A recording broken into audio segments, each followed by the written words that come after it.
These macaroons are your brains. These little coconut macaroons that I will be using for baking later in the evening. Little coconut macaroons, okay? Symbolizing your brains. This ladle right here, this is my layering combinations.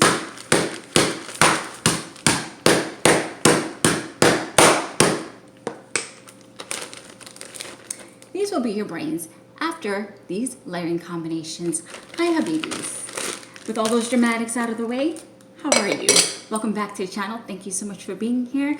We're gonna hop right into our brain smashing layering combinations. I try to keep it accessible, use a lot of designer brands, and I think maybe one of them a couple of them are considered niche. I have so many layering combinations that I use and experiment with, but I'm only giving you guys a creme de la creme. I haven't done this about, I think, a month and a half, 2 months, so I have to whittle it down, and I'm gonna do this in a couple of parts. So we're just gonna hop right in, okay? So the first one is one that I wore when I was on a film set. If you didn't watch my Miami travel tray, they were using my house in a film. I'm not going to share the name of the film. And the casting director later on had reached out to me asking for my help. They needed some help for the movie, so I just did it to help. It's not my career. It was just something I did for fun to help out my friends. So I wore this combination on set, and if you know how long you're on set, it's hours and hours, right? It's like a 10+ hour thing because you're retaking the shots. So this one lasts. What are we talking about here? We have Dolce & Gabbana Lent Patrice 3. To be frank, I'm not sure if there's a difference between 3 and the regular one. Literally, who cares? And then I paired it with Valentina Born in Roma. Now this one, in addition to hitting and being amazing, this one lasts. This lasts, and it's pretty, and it will get you compliments, and it just does all these things. So why did I think to put this together? Actually, I just kind of went with my instinct. This one is, oh God, I over smelling combination here. This one is slightly aquatic. There's fresh, there's fruit in here. I think there's watermelon and strawberry. So it's just fruity, fun, summery, lovely. I really enjoy it, and I was thinking about decluttering it. I think last year, thank God I didn't. Not because I didn't like it, because I hadn't used it in a while. So I bought this in New York, not my previous visit, but the previous one. This is Valentina Born in Roma, just the regular EDP, not the intense. This has white florals. There's, I think, vanilla in here, some kind of bourbon vanilla. And I don't know, it's just really floral to me, like with jasmines, and there's a little bit of woods in there. And just putting these together, smelling it on the strip here, oh, it takes me right back to being on set. Oh my God, this is, if you're an actor or actress and you need to be on film, the film set all day, or on location rather, I would highly recommend you to try this. It is a gorgeous freaking combination, and it lasts. This one doesn't necessarily last on its own, but you know, if you know Born in Roma, this baby lasts. Okay, moving on to the next one quickly. Again, designer. I'm just make sure I don't reuse the same test strips. So the first one we'll be using Born in Roma by Valentino. Getting a clean test strip here. So again, floral, sweet. There's a little bit of woods in the back, and vanilla. Very mass pleasing, very beautiful, long lasting, and good projection. With all that said, now we have YSL EDP, the original. This one I feel like it kind of gets lost in the shuffle of the popularity or the preference of the intense one or the Pefume one. For me, I am lean more towards the original Libre EDP. It's more fresher, and it's just easier to wear on a day-to-day basis. With that said, I do enjoy intense. It is absolutely beautiful. In the Pefume, I feel like it doesn't quite suit my personality, so as I appreciate it intellectually, I don't quite vibe with it. So this is the regular Valentino, Libre EDP original. So we're gonna go in with Valentino. Born in Roma. Again, there's white florals in here. There's vanilla in here, and there are woods. Oh God, this smells so freaking good. Ooh, this smells so good. It smells even better on your skin, but my brain's already jumping to it because now I have like good associations to it. Okay, I yap too much. Okay, so now the Libra. If you're not familiar, this has lavender in it. There is white flowers. I think there's orange blossom in here. Yeah, there's orange blossom in here. That has to be jasmine. I believe there's ambergris, but it's all the way kind of in the back. So this has a slightly masculine edge because of that soapy lavender. But I love this. And there's also orange notes in here. And if I'm not mistaken, there's also some fruit notes in here. So that's kind of why I thought to put them together. So now we're going to go in, pair that off. Oopsie. Put those together. Oh, man. Oh, God. This is just... it just hits. It just hits. And I feel like these two are very accessible. I try my best to give combinations. I mean, I do very obscure combinations personally for myself, but I'm trying to be more mindful of giving stuff to you guys that you can actually have access to easily. Oh, man. Oh, son of a gun. These two, I mean, this will slap your brain out right out of your skull. Valentino Born Aroma, YSL EDP, the original. All right, so now we're moving on quickly to the next one because we still have quite a bit to cover. All right, so this one in the base from Pink, we have Cocoa Peach. It's a fruity, very, very moisturizing lotion by Pink. It's a sub-branch of Victoria's Secret. Don't sleep on this texture. It really does hit. So Cocoa Peach, peachy, fruity, summery, all the things. Now, this combination, I still can't figure out why I put it together, but it just, Habibi, it just does something. This little gem is not quite appreciated, I think, because the Elisab, oh, what is this? I'm sorry, Elisab White. I don't know if this is actually, yeah, Elisab Le Parfum White. I mean, I really enjoy this, but I kind of let it fall into my collection since last year, so this is me reappreciating it. I know the original Le Parfum, the non-white one, is the more popular one, but for me, I'm partial to this. Granted, I have not smelled the original. With all of that said, let me just quickly explain what this is if you're not familiar. This is Orange Blossom Heavy. There is, I believe, jasmine in here. There is a slight tart, slightly soapy note in here because there's red berries, and I feel like that might give it a little bit of the tang that I'm smelling, that give it a little bit of an edge. And I really enjoy this one as it is on its own. So again, white floral. There's this edge that's given to it by the red berries. The details kind of don't matter because you just kind of got to go with your gut. And I believe there's musk in here too, if I'm not mistaken. Anyway, a gorgeous feminine scent all on its own, right? So we go with that in the base. And another one of my favorites. This is Miss Dior, excuse me, Roses and Roses. So we're going to top that off with this. And so what is Dior Roses and Roses? This is obviously, just take a wild guess what it is. It's a rose perfume, yes. And there are fruits in here. On the opening, it says that there is bergamot, but I struggle a little bit with this. And brace yourself and do not be scared by what I'm about to say next. There is this aldehydic feel in the opening. I appreciate aldehydes in perfume because it's not quite what you think like a Chanel No. 5 Parfum. I do appreciate No. 5, but it's not something that I do wear. But I think majority of you would think that kind of aldehydes. With that said, aldehydes usually just lift up a fragrance and add a little effervescence and airiness. And so that is what is, I think, it's doing here. Again, not listed, there's bergamot on the opening, but I also know bergamot can come off a little bit effervescent. But I struggle to smell the bergamot in this. Oh, snap. Oh my God, this is just insane. Oh yeah, sorry. I just want to explain the opening. So there's rose, there's geranium. So it's like you have rosy tinge, but with the green tinge as well. And I feel like that green tinge in the geranium goes well with that sharp tang note, slight sharp note of the juniper berries or the red berries, whatever that note is there is a little bit sharp. I feel like it blends very well together. And there's obviously no rose notes in here, but the rose just complements the Elisab White so freaking well because it's obviously rose dominant. There is an effervescence. I mean, just a lift, not bubbly, not necessarily fizzy, just effervescent. There's like an airiness to it, but not ozonic. It's just a feel, if that makes sense, like a lift. And there's also fruits. I think there's pear, and I believe there's mandarin in here as well.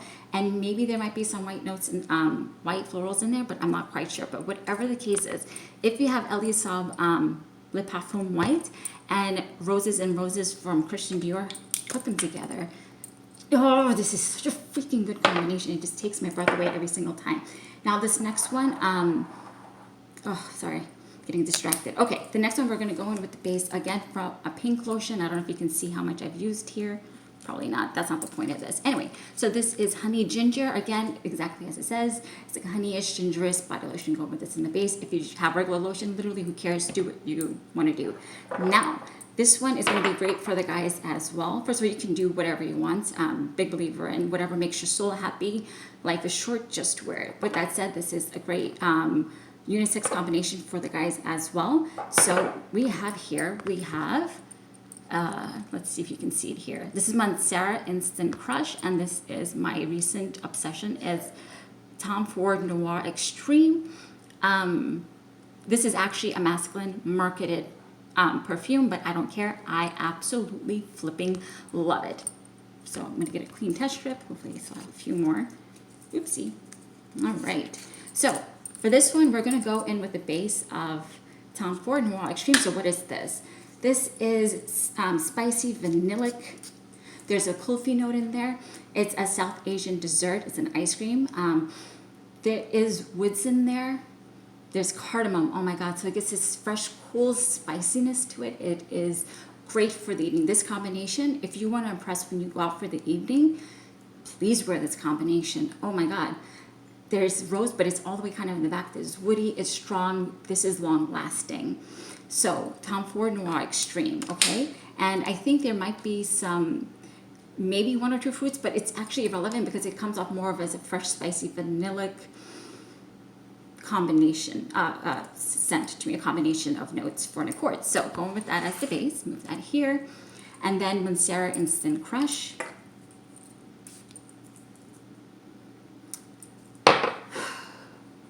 Okay. Wear this one with caution. Wear this one with a lot of caution. This is going to make your brain melt, and this is going to make the brain melt of the people around you. And this is going to get you compliments and will get heads turned and will have people ask you, what the hell are you wearing? Now, this one, if you're not familiar with Instant Crush, I feel like it's kind of, I feel like everybody knows what it is, but just in case, if you don't, I'm going to move that so it's not so in your face. This has been compared to Baccarat Rouge by 540. I disagree. I feel like it's extremely reductive. It has orange in it. There's saffron in it. It is sweet. It's, I think, slightly musky. There's a sweetness to it, like a candy floss sweetness, and I think maybe that's what makes people think of the R540, but it's nothing like, to me, this tops it off any day. And there, as I mentioned, there is a rose note all the way in the back. It's like you don't think of it as a rose perfume, but if you focus, like, oh yeah, there's a rose note in there. There's rose here. And again, you don't necessarily smell it. It's like, oh yeah, there's rose in Instant Crush. So again, there is ginger in here as well. So it is slightly spicy, musky, sweet, addictive, all on its own. When you put these together, Habibi, brains will melt. Brains will melt. Brains will melt. Wear it with caution. Absolutely stunning. And I have two more combinations because I really need to head out in a few minutes. So the next one up is going to be, I guess, considered niche. So I'll give you a quick overview here. Okay. So we're going to go off first with this one. This is Sunset Hour by Goldfield and Banks. I brought this back in April, I think, April-ish. When I went to Scent Bar. Okay, this is clean, right? Okay, perfect. So what is this? This is an indie Australian brand, but what is this? Oh God, this is so freaking unique. This is peachy. There is some spice in there. There has to be ginger if I'm correct, I'm remembering correctly. And a little bit of maybe musk. So this is fruity. There's something slightly spicy about it, and I feel like there might be also be a little something green, a little something bitter that just gives it a little bit of a kick. And if you're not familiar with my channel by now, I try not to focus too much on the notes. I'm telling you about what I smell here. I sometimes remember what's in there and sometimes I don't. But literally, if you smell it, like the sweet peach, some kind of tangy fruit, maybe a raspberry. Yeah, this is so dang good. And you think you might have smelled this before, like, oh my God, fruit, literally, who cares? No, this is somehow unique. I don't know what it is. And there is a bitter note in there that kind of balances the sweetness and kind of gives it a different facet that I feel is not credited. And I believe there is ginger in here. At least that's what I feel like when I smell this. With all of that said, this is the original version of Killing Princess. I have not worn this since last year. This is a compliment getter on its own. It's cozy, but there's also this light freshness. So to me, it kind of makes it all seasonal, kind of a seasonal wear. I don't know if the new one got reformulated. I never smelled it, but I enjoy this and I get compliments with this on its own. There is, oh, I think the bitter note, there might be tea in here because there's some kind of bitter note. I'm not really sure what it is, but in here, there's also a tea note in here as well. Oh man, son of a Ganymede. These combinations. Okay, let me just center myself here. Let me just gather myself. This is really freaking good. And I feel like if you like fruity scents, even males can try this, honestly. Like, you think you're going to go around smelling super girly, but I feel like, no. I'm just going to smell fruity and sweet and nice to be around. So back to this. It's marshmallow. There's green tea in there. There is, I believe, ginger in here as well. So it makes it slightly cozy. Ginger just kind of makes things cozy for me. Fresh and cozy at the same time. Freshly cozy, if you will. And I believe there might be some kind of green notes in the back. But right now, both of them are blending so beautifully together. I'm actually this is kind of getting lost in that. All you get is this beautiful, sweet, slightly fluffy, well-balanced sweetness. It's not like cloyingly sweet. It's very sweet, fruity. But there's a little bit of tanginess in there, a little bit of the bitterness in here. Got the fluffiness of the marshmallow in there, and a little bit of like juicy fruits. And I believe there might be a peach note in here, if I'm not mistaken. All I know this is peach forward, and there is a bitterness and a slight woodiness that kind of just holds it up. Okay, so again, this combination, oh geez, Sunset Hour and Killian Princess. Oh, son of a, just, and one more, and then I have to get out of here. It's the classic Flower Bomb EDP. And this is not a flank, it's just literally the original. This is my second bottle of it. Now, make sure you get a clean test strip, make a sniffy sniff. Okay, so now we're gonna bring this one back. Okay, so Flower Bomb. Now this one, I think it's been on the market forever. Just making sure that's clean. So what is this? This is patchouli forward, but don't be scared by that, right? Patchouli forward, like a sweet patchouli, vanillic, floral, like white florals. I think there's an orchid note in here, like a fantasy orchid. Yeah, no, there has to be. Yeah, how we're doing on time? 17 minutes. Okay, I need to get this under 20 minutes. So patchouli forward, and because this one has been on the market so freaking long and was extremely popular, I feel like some of you might have bad memories with it. So if you have it in your collection, you just want to finish it, but maybe it might connect you to a time or a person that you don't want to associate to anymore. So if you have this in your collection, or you just want to have fun and you want to smell freaking amazing, we're going to take Princess by Killian again. Again, green tea. There's a tea note in here. If you might not know, there's actually a tea note in here. And obviously white florals, patchouli heavy. To my knowledge, there's no patchouli in here, but there is a beautiful bitter note to give it a nice, beautiful facet to balance out that fluffiness of the marshmallow and the sweetness. Whoa. I actually have it on my skin over here and over here. It's just, good God. I'm a genius. Yeah, so I think it's just those tea notes. So it does change obviously, there's some kind of alchemy going on in all of these, but particularly this, because I know a lot of you might have bad memories with this. This literally creates alchemy, as all these combinations, and changes the actual scent composition. So you might not recognize Flower Bomb for what it is, as with most combinations. It blends so well with the Princess. Those floral notes, the patchouli, I'm not sure why the patchouli mixes so well with the tea and the marshmallow, and there's some kind of fruits in here, and there definitely is some white florals in here, but irrelevant. It's fluffy, sweet, cozy. This is in your face, long lasting. This is long lasting too, but it's not a strong projector. It's a moderate projector and gets closer to the skin as time goes on. But when you put them together, if you don't want to declutter this, or maybe you have a bad association to it and you want to get through it, put Flower Bomb with Princess by Killian, the original one. I don't know if they reformulated the new one, but if that's all you have, then Habibi, go ahead and use it. So we put this together. And yeah, so we're going to end it right here. I'm going to make another one soon. If you try any of these combinations, please do let me know. I love it when you guys come back and let me know, or we're on a chat somewhere else and you let me know, or send a DM or an email to let me know. I appreciate you guys. If you have any combination maybe that you guys want to share with the people in the chat, the 2 people that watch me, feel free to go ahead and do it. All right, now I got to skedaddle out of here, and I hope you're able to pick your brains up off the floor when you get these and you try them out. And just a gentle reminder, the sweetest fragrance we will ever wear are not these perfumes, but our behavior. And another gentle reminder, please find somebody to thank today, even if it's for something small. And more importantly, take a moment to thank God, because if you're watching this video, that means we made it into yet another day. And even with our trials and tribulations, God is great. Thank you, my friend. Bye.